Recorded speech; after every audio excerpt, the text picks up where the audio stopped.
ஐயனார் துணை சீரியலில் இன்றைக்கி பாண்டி வந்து மெக்கானிக் ஷாப்பில் உட்காந்துருப்பான். அப்போ அங்கேருந்து வானதி வருவா. வானதி உட்காந்து அந்த சேரில் பேசிகிட்டு இருக்கும்போது கண்ணன் கேட்பான், என்ன ரொம்ப இன்றைக்கி எப்பவுமே இல்லாத அளவுக்கு இன்றைக்கி சிரிச்ச முகத்தோடு இருக்கிற அப்படின்னு சொல்லி கேட்பான் கண்ணன். இன்னும் இருக்காதா, இன்றைக்கி என்னை பாண்டி வீட்டிலேருந்து பொண்ணு பார்க்க வராங்க சாயங்காலம் அப்படின்னு சொல்லி சொன்ன உடனே, அப்படியாண்ணே அப்படின்னு சொல்லிட்டு கண்ணன் வந்து பாண்டியை பார்த்து கேட்பான். ஆமாடா அப்படின்னு சொல்லி அவன் சொல்லுவான். அதுக்கப்புறம் இவ வானதி சொல்லுவா, ரொம்ப சந்தோஷமாக நான் இன்றைக்கி இருக்கிறேன் அப்படின்னு சொல்லிட்டு பாண்டி அங்கே உட்காந்துட்டு இருக்கும்போது அவனை பிடிச்சி இழுத்துட்டு பாண்டி இங்கே வந்து உட்காரு அப்படின்னு சொல்லி சொல்லுவாள். உடனே அவன் ஏண்டி இருடி அப்படின்னு சொல்லி அவன் சொல்லிட்டு இருக்கும்போதே உட்காரு பாண்டி அப்படின்னு சொல்லிட்டு உட்கார வைப்பான். அப்போ சொல்லுவா பாண்டியை பார்த்து, வானதி நான் இன்றைக்கி பொண்ணு பார்க்க வரும்போது என்ன கட்டட்டும், சாரி கட்டவா அல்லது சல்வார் போடவா அப்படின்னு சொல்லி கேட்பான். அதுக்கு அவன் சொல்லுவான், எனக்கு பொண்ணு பார்க்குறதுக்கே ஒரு மாதிரி இருக்குது, இதில் நீ இதை வேற கேட்டுக்கிட்டு இருக்க அப்படின்னு சொல்லி அவன் சொல்லுவான். என்ன பாண்டி நீ ரொமான்டிக்காகவே இருக்க மாட்டேங்க, இன்றைக்கி வந்து நீ பொண்ணு பார்க்க வரணுன்னு நான் எவ்வளோ ஹாப்பியாக இருக்கேன் தெரியுமா, நீ அங்கேருந்து பொண்ணு பார்க்க உங்கள் வீட்டோட எல்லோரும் கூட வரணும், அப்போ நான் காஃபி போட்டிருக்க வந்து உனக்கு வந்து கொடுப்பேன், அப்போ நீ வந்து என்னை சைடாக பார்க்கணும், அப்போ நான் வந்து குனிஞ்சிக்கிட்டு வெக்கப்பட்டுருப்பேன். ஐயோ இதை நினச்சாலே எனக்கு பயங்கர வெக்கமாக வருது அப்படின்னு சொல்லிட்டு வானதி சொல்லிக்கிட்டு இருப்பா. சினிமாவில் வர மாதிரி யோசித்தாலே பயங்கர வெக்கமாக இருக்குது எனக்கு அப்படின்னு சொல்லிட்டு வானதி சொல்லிக்கிட்டு இருப்பான். இடத்துல கண்ணன் சொல்லுவான், அண்ணே உங்களுக்கு வந்து நீங்கள் கடைக்கு முதலாளியான நேரம் உங்களுக்கு வந்து எல்லாமே நல்லது நடக்கு அப்படின்னு சொல்லிட்டு இருப்பான். அப்போ வானதி சொல்லுவா, அப்படி இல்லை ப்ரோ, நான் வந்து இவன் வாழ்க்கையில் வந்த பிறகு தான் அவனுக்கு கடை கிடச்சிது, அதுக்கப்புறம் என்னோடய கல்யாணமும் நடக்குது, அப்படி தானே பாண்டி, நான் வந்த நேரம் தானே உனக்கு எல்லாமே நடக்குது அப்படின்னு சொல்லி கேட்பா. இவனும் உடனே ஆமாம் ஆமாம் அப்படின்னு சொல்லிட்டு மண்டையாட்டுவான். அதுக்கப்புறம் வானதி சொல்லுவா, நீ இன்னும் சொல்லவே இல்லையே எனக்கு நான் என்ன ட்ரெஸ்ஸு போடணும்னு அப்படின்னு சொல்லி கேட்பா. அதுக்கு வந்து அவன் சொல்லுவான், நீ என்ன ட்ரெஸ்ஸு போடணும்னு ஆசைப்படுறியோ அதை போட்டுக்கோ, நீ ஏன் இப்போ அதெல்லாம் என்கிட்ட கேட்டுட்ருக்கேன் அப்படின்னு அவன் சொல்லிக்கிட்டு இருப்பான் பாண்டி. வானதி வந்து சொல்லுவா, சரி உனக்கு என்ன ஸ்வீட்ஸ் பிடிக்கும்னு சொல்லு அப்படின்னு சொல்லி கேட்பா. எதுக்கு அப்படின்னு சொல்லி அவன் கேட்பான் பாண்டி. இல்லை நீ சொல்லு, அம்மா கேட்டுட்டு வர சொல்லிச்சு உனக்கு என்ன பிடிக்கும் அப்படின்னு சொல்லிட்டு அப்படின்னு சொல்லி வானதி சொல்லும்போது, நீ எதுனாலும் ஓகே வானதி அப்படின்னு சொல்லி பாண்டி சொல்லுவான். நீ உனக்கு என்ன பிடிக்குன்னு சொல்லு முதல்ல, ஏன்னா நீ ஃபஸ்ட் டைம் என்னை வந்து பொண்ணு பார்க்கன்னு வீட்டுக்கு வார மாப்பிள்ளையா, அப்படிங்கும்போது உனக்கு பிடிச்சதை தான் செய்யணும்னு சொல்லிட்டு அம்மா கேட்டுட்டு வர சொன்னிச்சு. வானதி சொல்லுவா, இதெல்லாம் நம்ம வாழ்க்கையில் நடக்குமான்னு நினச்சி கூட நான் பார்க்கல, ஆனால் எனக்கு நடக்குது பாரு, நினச்சி பாரு, உன்னை பிடிக்கவே பிடிக்காதுன்னு சொல்ல எங்கள் அம்மா உனக்கு பிடிச்ச ஸ்வீட் என்னன்னு கேட்டுட்டு வர சொல்லுது, ஆச்சரியமாக இருக்குல்ல அப்படின்னு சொல்லிட்டு பாண்டிக்கிட்ட சொல்லிட்டு இருப்பான். அப்போ அவன் வந்து அப்படியே யோசிச்சுட்டே தான் இருப்பான். அதை பார்த்த உடனே வானதி வந்து அப்படியே என்னாச்சு உனக்கு அப்படின்னு சொல்லி கேட்பா. வானதி வந்து அவனை தட்டிட்டு, என்ன பாண்டி நீ எந்த விஷயத்துலையுமே ஆர்வம் இல்லாமல் இருக்கிற, நம்மளுக்கு இப்போ பொண்ணு பார்க்க வரும்போதே வந்து நமக்கு கல்யாணத்தையும் நிச்சயதார்த்தத்தையும் எல்லாத்தையுமே ஃபிக்ஸ் பண்ணிடுவாங்க, உனக்கு அதில் சந்தோஷமே இல்லையா அப்படின்னு சொல்லி அவன் கேட்பான். அதுக்கு அவன் சொல்லுவான், இல்லை சந்தோஷம் தான் எனக்கு அப்படின்னு சொல்லி சொல்லிடுவான். அதுக்கப்புறம் வானதி சொல்லுவா, நீ என்னை பொண்ணு பார்க்க வரும்போது ஏதாச்சும் வாங்கிட்டு வா, என்ன சும்மா வெறுங்கையை வீசிட்டு வந்துடாத அப்படின்னு அப்படி பார்ப்பான். அப்புறம் பாண்டி சொல்லுவான், அதுக்கு தான் எங்கள் வீட்டிலேருந்து வாங்கிட்டு வருவாங்களே உனக்கு அப்படின்னு சொல்லி சொல்லுவான்.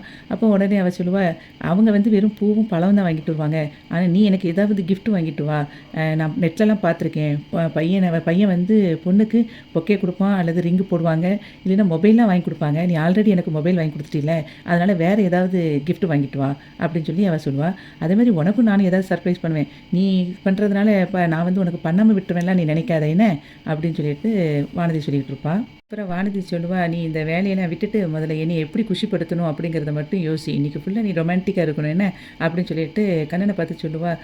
ப்ரோ உங்களை யாரும் அங்கே கூப்பிட்றாங்க பாருங்கள் அப்படின்னு சொல்லி சொல்லிடும்போதே அவன் அங்கே திரும்பி பார்ப்பான். அந்த சமயத்தில் பாண்டி கணத்தில் ஒரு முத்தம் கொடுத்துட்டு ஒரே ஓட்டமாக ஓடிடுவா வானதி.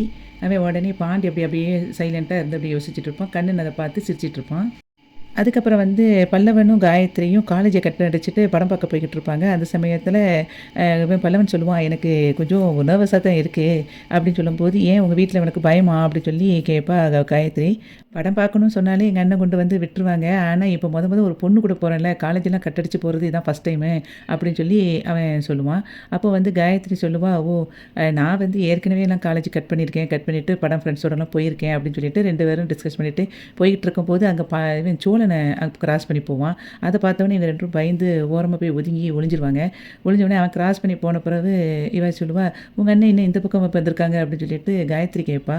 அப்போ வந்து பல்லவன் சொல்லுவான், அதானே அவன் சவாரி போகாமல் எதுக்கு இங்கே வந்திருக்கான்னு எனக்கே தெரியலை அப்படின்னு சொல்லிட்டு இருக்கும்போதே காயத்ரி கேட்பா, சரி இப்போ ஏன் உங்கள் அண்ணனை பார்த்து இந்த பயம் பயப்படுற, உங்கள் அண்ணனுக்கு தான் கல்யாணம் ஆகிட்டுல ஒன்றும் சொல்ல மாட்டாங்க தானே அப்படின்னு சொல்லும்போது அந்த பல்லவன் சொல்லுவான், அப்படி இல்லை, அண்ணனுக்கு ஏற்கனவே ஒரு பிரச்சனை இவனை போயிருச்சு, இப்போ நம்ம அதை கடந்து வந்துட்டோம், ஆனால் அவன் அப்படி இல்லை, எதுக்கு தேவையில்லாமல் தேவையில்லாமல் நம்மளை பார்த்துட்டு அதுக்கப்புறம் அவங்களுக்கு சில விளக்கம் கொடுத்துக்கிட்டுன்னு இருக்கணும். நம்ம ஃபஸ்ட் டைம் இப்போ படம் பார்க்க போகிறோம், தேவையில்லாத சங்கடம் வேண்டாமே அப்படின்னு சொல்லி பார்த்தேன், அதான் காரணம், வேறு ஒன்றும் இல்லை, நீ தப்பாக நினைக்காத, வா போகலாம் அப்படின்னு சொல்லிட்டு அவங்க 2ரும் படத்துக்கு கிளம்பி போயிடுவாங்க. சேரன் அங்கேருந்து வந்துக்கிட்டு இருப்பான், பையில் பூ பழம் ஸ்வீட்ஸ் எல்லாம் வாங்கிட்டு. அந்த சமயத்தில் சோழன் கண்ணாடி முன்னாடி நின்றுட்டுருப்பான். அப்போ சேரன் வந்து சொல்லுவான், ஏன்டா இன்னுமா கண்ணாடி முன்னாடி நின்றுட்டுருக்க, நான் போகும்போது நீ கண்ணாடி முன்னாடி நின்ன அப்படின்னு சொல்லும்போது, இல்லை நான் கிளம்பிட்டு தானே இருக்கேன், அதெல்லாம் கிளம்பிட்டேன் அப்படின்னு சொல்லிட்டு இருப்பான். அதுக்கப்புறம் வந்து சோழன் சொல்லுவான், எதுக்கு நான் இதை இப்போவுமே வாங்கிட்டு வரேன், நம்ம என்ன வானதியை பொண்ணு பார்க்க மட்டும் தானே போகிறோம், நிச்சயம் பண்ண போகிறோமா அப்படின்னு சொல்லி கேட்பான். இல்லை நிச்சயம்லாம் பண்ணலை, பொண்ணு பார்க்க மட்டும் தான் போகிறோம் அப்படின்னு சொல்லி சேரன் சொல்லும்போது சோழன் சொல்லுவான், ஏன்னா இதெல்லாம் நிச்சயம் பண்ணுறப்ப தான் நமக்கு தேவை, இதுக்கு தேவையில்லாமல் இதெல்லாம் வாங்கிட்டு அப்படின்னு சொல்லி அவன் சொல்லுவான். அதுக்கு சேரன் சொல்லுவான், இல்லைடா வானதி நமக்கு தெரிஞ்ச பொண்ணு தானே, அதுக்காக நம்ம வெறுங்கையை வீசிட்டு போக முடியாதுல்ல அப்படின்னு சொல்லி அவன் சொல்லுவான். சரின்னு சொல்லிட்டு இருக்கும்போது அங்கே வந்து நிலா வேகமாக கோவத்தோடு வந்துகிட்டு இருப்பான். உள்ளே வந்ததை பார்த்த உடனே சேரன் சொல்லுவான், என்னப்பா வந்துட்டியா, சீக்கிரப்பா கிளம்பி ரெடியாகுப்பா அப்படின்னு சொல்லி சொல்லுவான். அந்த சமயத்தில் சோழன் பேக்குக்குள்ளே இருந்து வானதிக்கு வாங்கின பூவை எடுத்து, என்னங்க இந்தாங்க உங்களுக்காக தான் நான் பூ வாங்கிட்டு வந்தேன் அப்படின்னு இப்படி அப்படியும் நீங்கள் சேலை கட்டிடுவீங்க, அதனால் உங்களுக்கு பூ வாங்கணுமே சொல்லி எல்லா இடத்துலையும் தேடி அலைஞ்சு உங்களுக்காக வாங்கிட்டு வந்தேன்னு சொல்லும்போது அதை அப்படியே சேரன் அப்படியே பார்த்துட்டு சிரிப்பான். இவன் அப்படியே வலிவான் அந்த இதை பார்த்துட்டு. அதுக்கப்புறம் நிலா சொல்லுவா, அண்ணே நீங்கள் உள்ளே போங்க, நான் இவங்ககிட்ட கொஞ்சம் பேசிட்டு நான் வரேன் இவர்கிட்ட அப்படின்னு சொல்லி அவள் சொல்லுவாள். உடனே இவன் சிரிச்சுக்கிட்டு இருப்பான். அப்போது என்னப்பா எதுவும் பிரச்சனையா அப்படின்னு சொல்லிட்டு சேரன் கேட்பான். இல்லைண்ணே நான் பேசிட்டு வரேன், உங்களுக்கு வந்து சொல்கிறேன் அப்படின்னு சொல்லிட்டு சேரனை வந்து வாங்க உள்ள அப்படின்னு சொல்லி ரூமுக்கு கூப்பிடுவான். கூப்பிட்டுட்டு அவள் ஃபஸ்ட்டு உள்ளே போயிடுவா. இவன் டக்குன்னு ஐயோ மச்சா நம்மளை கூப்பிட்டுட்டாலே என்ன போயிட்டு வரேன் அப்படின்னு சொல்லி சொல்லும்போது, ஏன்டா எதுவும் பிரச்சனையாடா அப்படின்னு சொல்லி சொல்லுவான் சேரன். உடனே சோழன் சொல்லுவான், உன்னை அப்படியே அடிச்சனா, என் பொண்டாட்டி வந்து ஆசையாக கூப்பிட்டுட்டு உள்ளே இருக்கா, உடனே ஏதாவது ஒரு பிரச்சனைனே நினச்சிக்கிட்டு இருப்பியா நீ, எதுக்கு கூப்பிட்றானே தெரியாமல், நான் போயிட்டு வரேன் அப்படின்னு சொல்லிட்டு போகும்போதே உள்ளே செண்டுலாம் அடிச்சுட்டு உள்ளே போயிட்டு கதவை வேற பூட்டிடுவான். கதவை உள்ளே பூட்டின உடனே போய் பக்கத்தில் நிற்பான். எடுத்த உடனே நிலா கேட்பா, உங்களுக்கு அறிவு இருக்கா கொஞ்சம் அதுனோடனே, என்னடா இது இப்படி கேட்குறாளேன்னு சொல்லிட்டு யோசிச்சுட்டு இருக்கும்போதே, உங்களுக்கு அறிவு இருக்கான்னு கேட்குறேன், ராகவுக்கு என்ன மெசேஜ் பண்ணீங்க அப்படின்னு சொல்லிட்டு அதை கேட்டுக்கிட்டு பயங்கரமாக சண்டை போடுவாள். அவன் கத்தி சண்டை போட்டுட்டு இருக்கிறத பார்த்த உடனே அங்கேருந்து சேரன் வந்துட்டு தட்டி, என்னப்பா அப்படின்னு சொல்லி கேட்பான். அப்போ கதவை தந்துட்டு சொல்லுவா, இவர் வந்து எதுக்காகனா இப்படி இருக்கார், என் லைஃப்பில் வந்து ஒரு நிம்மதியே கொடுக்க மாட்டாரா, இவரால் வந்து நான் திரும்பியும் வந்து ராகவ் முன்னாடி ரொம்ப அசிங்கப்பட்டுட்டேன், இவர் வந்து எனக்கு என்ன மெசேஜ் அவனுக்கு திரும்ப பண்ணாருன்னு தெரியல, அவர் என்ன மெசேஜ் பண்ணாரும் எனக்கு தெரியாது, எல்லாத்தையும் பண்ணிவிட்டு டெலீட் பண்ணியிருக்காரு, டெலீட் பண்ணதுனால இன்றைக்கி அவர் வந்து என்னைய கேவலமாக பேசிகிட்டு இருக்கான், அவன் முன்னாடி இன்னும் தலை குனிஞ்சு தான் நிற்கிறேன் ராகவ் முன்னாடி, எல்லாத்துக்கும் காரணம் இவர் தான் அப்படின்னு சொல்லிட்டு பயங்கரமாக திட்டுவான். திட்டிகிட்டு இருப்பா நிலா. அதுக்கப்புறம் இவனை பார்த்து சொல்லுவா, சோழனை பார்த்து, உங்களுக்கு யார் இந்த ரைட்ஸ் கொடுத்தா என் மொபைலில் இருந்து உங்களுக்கு டெலீட் பண்ணுறதுக்கு, உங்களுக்கு என்ன உரிமை இருக்குது, இன்னும் தேவையில்லாத இந்த வேலையெல்லாம் பண்ணிக்கிட்டு என்கிட்ட இருக்காதீங்க அப்படின்னு சொல்லிட்டு சேரனை பார்த்து சொல்லுவா, உங்களுக்கு கல்யாணம் ஆகி அதுக்கப்புறம் பாண்டியனுக்கும் கல்யாணம் ஆன பிறகு நான் பாட்டுக்கு போய்கிட்டே இருப்பேன், நான் இப்போவுமே போயிடுவேன், ஆனால் ஒரு பொண்ணு தங்காத வீடு அப்படின்னு உங்களுக்கு சொல்லிடக்கூடாதுங்கிறதுக்காக தானே இருக்கேன், அதுக்கப்புறம் இவர் லைஃப்லேருந்து நான் பாட்டுக்கு போயிட்டே இருப்பேன் அப்படின்னு சொன்ன உடனே இவன் சோழன் வந்து ரொம்ப சோகமாயிருவான்.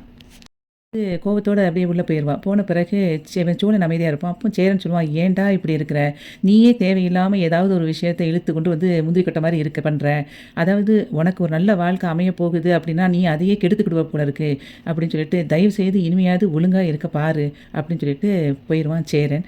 இவன் அப்படியே வந்து சோகமாக இருந்துகிட்ருப்பான்.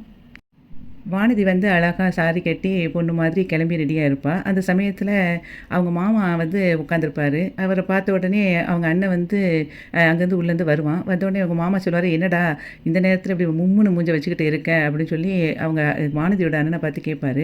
அதுக்கு அவன் அண்ணன் சொல்லுவான், மாமா நீ சும்மா இரு, எனக்கு இந்த கல்யாணத்தில் கொஞ்சம் கூட இஷ்டம் கிடையாது அப்படின்னு சொல்லும்போதே அவங்க மாமா வந்து வானதி அப்பா கிட்ட சொல்லுவார், என்ன மச்சான் எதை நீங்கள் சொல்ல வேண்டியதானே அப்படின்னு சொல்லும்போது வானதி அப்பா சொல்லுவார், டேய் வசந்த் சும்மா இருடா, நம்ம எல்லாரும் கலந்து பேசி தானே இதுக்கு ஓகே சொல்லி வந்து வச்சுருக்கோம், இந்த சமயத்தில் நீ அவங்கெல்லாம் வர்ற நேரத்தில் இப்படி மூஞ்சை தூக்கிட்டு இருக்க அப்படின்னு சொல்லி அவங்க அப்பா சொல்லுவார். நீங்கள் என்ன சொன்னாலும் எனக்கு இந்த கல்யாணத்தில் விருப்பமே இல்லைன்ட்டு அவன் நிற்பான். அங்கே இருந்ததுக்கப்புறம் வானதி சொல்லுவாள், அம்மா எனக்கு ஃப்ளீட் ஒழுங்காகவே வரல, நீங்கள் எடுத்து விடுங்க அப்படின்னு சொல்லி சொல்லுவாள். அப்போ அவங்க அம்மா சொல்லுவாள், ஏன்டி ஏற்கனவே பார்த்த பையன் தானே, என்ன புதுசாக பார்க்குற மாதிரி சாரியெல்லாம் கட்டிட்டு நிற்க, ஒரு சுடிதார் போட்டு நிற்க வேண்டியதானே அப்படின்னு அவங்க அம்மா சொல்லுவாள். அதுக்கு வானதி சொல்லுவாள், இது நல்லா இருக்கேன், என்னை ஃபஸ்ட் டைம் முதலேருந்து அவங்க வீட்டில் பார்க்க வராங்க எல்லாரும், அப்படிங்கும்போது நான் வந்து சாரியெல்லாம் கட்டி அழகாக இருக்க வேண்டாமா அப்படின்னு சொல்லிட்டு இருப்பான். அதுக்கப்புறம் அவங்க அம்மா எடுத்து விட்டுட்டு சொல்லுவா, நான் இப்பவும் உன்ட்ட கேட்கேன்டி, நீ நல்லா இருக்கிற அழகுக்கும் உன்னோட படிப்புக்கும் நல்லா படித்த பையனா ஒரு நல்ல இடத்துல அழகாக கட்டி கொடுக்கலாம், இப்பவும் உன் மனசை மாற்றிக்கிறியா இல்லையா அப்படின்னு சொல்லி கேட்கும்போது, அம்மா என்ன இப்படி பேசிகிட்டு இருக்க, நீங்கள் எல்லாம் ஒத்துக்கிட்டு தானே இப்போ வந்து பாண்டியை பொண்ணு பார்க்க சொல்லியிருக்கீங்க, இப்போ அந்த நேரத்தில் இப்படி பேசிகிட்டு இருக்கீங்களே அப்படின்னு சொல்லி திட்டிட்டு சொல்லுவாள். பாண்டியை நீங்கள் வந்து பாருங்கள், எனக்கு கல்யாணம் கட்டி கொடுங்க, அவன் உங்களையும் நல்லா பார்த்துப்பான், நீங்கள் வந்து அதுக்கப்புறம் நல்லா நினச்சி பார்ப்பீங்க, நான் எடுத்த முடிவு கரெக்டு தான் அப்படின்னு சொல்லிட்டு வானதி சொல்லிட்டு இருப்பா. அப்பவும் வந்து அவங்க அம்மா சொல்லுவா, உனக்குன்னு ஒரு சான்ஸ் சொல்லி கொடுத்து பார்த்தாச்சு, நீ கேட்குற மாதிரி தெரியல, இதுக்கு மேலே உன் தலையெழுத்து என்ன பண்ண முடியும் அப்படின்னு சொல்லிட்டு விட்டுருவான். அதுக்கப்புறம் மணி வந்து டைம் 6 மணி தாண்டி போயிடும். வானதியோட மாமா சொல்லுவார், 5:30 to 6:30 தான் நல்ல நேரம், ஆனால் இன்னும் மணி 6 ஆயிடுச்சு, ஆளையே காணுமே அப்படின்னு சொல்லி சொல்லுவார். அதுக்கு அவங்க அப்பா சொல்லுவார், ஆமாம் வானதி என்ன வானதி இன்னும் ஆளையே காணுவோம், அந்த வீட்டிலேருந்து வரலை அப்படின்னு சொல்லும்போது அவன் அண்ணன் சொல்லுவான், அதெல்லாம் வரவே மாட்டான் கண்டிப்பாக, அவன் பேசி பழகுனதோடு சரி எஸ்கேப் ஆகிருப்பான் அப்படின்னு சொல்லி அவங்க அண்ணன் சொல்லிகிட்டு இருப்பான். அதுக்கு வானதி சொல்லுவா, அப்படிலாம் பாண்டி வந்து பண்ணவே மாட்டான், நீ சும்மா தேவையில்லாமல் பேசிகிட்டு இருக்காத அப்படின்னு சொல்லிட்டு வானதி வந்து நான் பேசிட்டு வரேன் சேரன் அண்ணாக்கிட்ட அப்படின்னு சொல்லிட்டு அவள் பெட்ரூம்குள்ளே போயிடுவாள். அங்கே வந்து சேரன் எல்லாம் கிளம்பிடுவாங்க, பல்லவனும் கிளம்பியிருப்பான், சோழன் கிளம்பியிருப்பான். அதுக்கப்புறம் இவன் நிலா வந்து சாரி கட்டிட்டு அழகாக வருவாள். இவன் ஓடி போய் அந்த பூவை கொண்டு போய் ஏங்க இந்தாங்க உங்களுக்கு பூ அப்படின்னு சொல்லிட்டு சோழன் கொடுப்பான். இவன் அதை வாங்கி அப்படி ஓரமாக கொண்டு வச்சிருவா. வச்சுட்டு ஏன்னா நீங்கள் எல்லாமே வாங்கி வச்சிட்டிங்களா அப்படின்னு சொல்லி கேட்பா. அதெல்லாம் வாங்கி வச்சுட்டேன், எல்லாம் ஸ்வீட்ஸ் முத கொண்டு உள்ளே இருக்குமா அப்படின்னு சொல்லி சொல்லும்போதே அவங்க அப்பா அங்கேருந்து நடேசன் வருவார். நடேசன் வந்து சொல்லுவார், நான் நல்லா கிளம்பிட்டேன், எப்போ போகலாமா, எங்கே பாண்டியன்னு சொல்லி கேட்பாரு. அப்போ வந்து பாண்டி வந்து இன்னும் ஆளை காணும் அப்படின்னு சொல்லி பேசிகிட்டு இருக்கும்போதே அவங்க அப்பா சொல்லுவாங்க, நீங்கள் எதுக்கு இப்போ அவளத்தையும் எடுத்துகிட்டு போகிறீங்க, நிச்சயம் பண்ணதுக்கே முடிவு பண்ணிட்டீங்களா அப்படின்னு சொல்லி கேட்பாரு. உடனே இல்லைப்பா பொண்ணு பார்க்க மட்டும்தான் அப்படின்னு சொல்லி சொல்லுவார். எனக்கு என்னமோ அந்த பொண்ணை சுத்தமாக பிடிக்கலை, அவன் வாயாடி சரியான வாயாடி, இவளை பாண்டிக்கெலாம் வந்து அவள் செட்டே ஆக மாட்டா அப்படின்னு சொல்லி அவங்க அப்பா திரும்பியும் சொல்லுவார். அப்போ நிலா வந்து அங்கிள் சும்மா இருங்க, உங்கள் பையனுக்கு பிடிச்சிருக்குல்ல அப்படின்னு சொல்லி அவள் சொல்லிட்டு இருப்பாள்.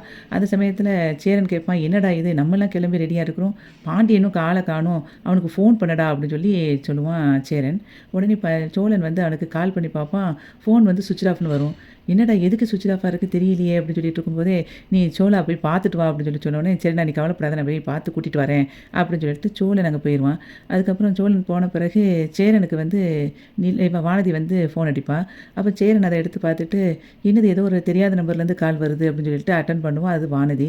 என்னப்பா அப்படின்னு சொல்லி கேட்கும்போது, அண்ணா நீங்கள் இன்னும் கிளம்பவே இல்லையா அப்படின்னு சொல்லி அவள் கேட்பா. வானதி, ஆமாப்பா வீட்டில் தான் இருக்கிறேன், அவன் பாண்டி இன்னும் வரவே இல்லை அப்படின்னு சொல்லி சொல்லும்போது, பாண்டி வீட்டுக்கு இன்னும் வரலையா அப்படின்னு சொல்லிட்டு அவள் ரொம்ப இதாக கேட்பா. இங்கே எங்கள் வீட்டில் எல்லோரும் ரொம்ப வெயிட் பண்ணுறாங்கண்ணா, எல்லாம் செஞ்சு வச்சுட்டு, நீங்கள் எப்போ வருவீங்க அப்படின்னோடனே, நான் கிளம்பி இப்போ சீக்கிரம் வந்துருதம்மா நீ கவலைப்படாத அப்படின்னு சொல்லிட்டு சேரன் வச்சுருவான். இங்கே வந்து இப்போ சோழன் வந்து தேடிட்டு அலைவான். நேராக கடைக்கு போவான். கடைக்கு போயிட்டு அங்கே பார்த்தா அவன் கண்ணன் மட்டும் தான் இருப்பான். என்ன கண்ணா அவன் பாண்டி எங்கேன்னு கேட்கும்போது, பாண்டி என்ன அப்பவுமே போயிட்டாங்களே, இன்றைக்கி பொண்ணு பார்க்க போகிறாங்கல்ல, அதனால் அவங்க அப்பவுமே கிளம்பி போயிட்டாங்க அப்படின்னு சொல்லி சொல்லுவாங்க. அப்பவுமே போயிட்டானா, வீட்டுக்கு வரவே இல்லையே அப்படின்னு சொல்லி கேட்கும்போது, வீட்டுக்கு வரலையா அப்படின்னு சொல்லி அவன் யோசிப்பான். அப்போ வேறு எதுவும் அர்ஜென்ட்டாக போயிருக்கானா அப்படின்னு சொல்லி கேட்பான் சோழன். அதுக்கு கண்ணன் சொல்லுவான், அப்படிலாம் இதுவும் வரலையே, ஒரு ஃபோனும் வரலை, அவங்க நேராக வீட்டுக்கு தான் போயிருப்பாங்கன்னு நான் நினச்சிட்டு இருக்கேன் அப்படின்னு சொன்ன உடனே, சரி அவன் எதுவும் ஃபோன் பண்ணால் நீ சொல்லு அப்படின்னு சொல்லிட்டு இவன் ஒவ்வொரு இடமா தேடிட்டு இருப்பான். அங்கே வந்து பாண்டி வந்து ஒரு இடத்துல ஓரமாக நின்றுட்டு அப்படியே மண்டை குழம்பி போய் யோசிச்சுட்டு இருப்பான். ஒன்று வானதி வந்து இவனை லவ் பண்ணி ரொமான்டிக்காக பேசுனது எல்லாம் ஞாபகத்துக்கு வரும் ஒரு பக்கம்.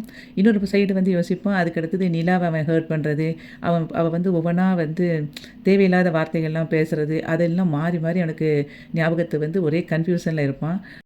அப்படியே 2 சைடும் வானதியோட குணத்தை அப்படியே யோசித்து பார்த்து அப்படியே மண்டை குழம்பி போய் இருப்பான் பாண்டியன். அதுக்கப்புறம் ஃபோனை வந்து ஆன் பண்ணி வச்சுருவான். ஆன் பண்ணி வச்சப்போ நிறைய மிஸ்டு கால் கிடக்கும். உடனே இவன் வந்து சோழனுக்கு அடிப்பான். அடிச்சுட்டு அவன் கேட்பான், எங்கடா இருக்க அப்படின்னு சொல்லி கேட்கும்போது, நான் இங்கே வெளியே தான்டா இருக்கேன் அப்படின்னு சொல்லி சொல்லுவான் பாண்டி. உடனே இவன் வந்து சோழன் கோவப்பட்டு, ஏன்டா உனக்கு பொண்ணு பார்க்குறதுக்காக நாங்கள் எல்லோரும் அங்கே இருக்கோம், உன்னை தேடி அலைஞ்சிட்ருக்கோம், நீ அசால்ட்டாக வெளியே சாதாரணமாக சொல்லிகிட்டு இருக்க அப்படின்னு சொல்லி திட்டிக்கிட்டு இருப்பான். அப்போ பொண்ணு பார்க்க போக வேண்டாமா, மணி 7:30க்கு மேலே தாண்டி போகுது அப்படின்னு சொல்லி சொல்லிகிட்டு இருப்பான் சோழன்.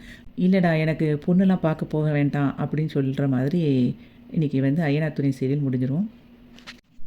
வீடியோவுக்கு ஒரு லைக் கொடுத்து சேனலை சப்ஸ்கிரைப் பண்ணுங்கள். நன்றி.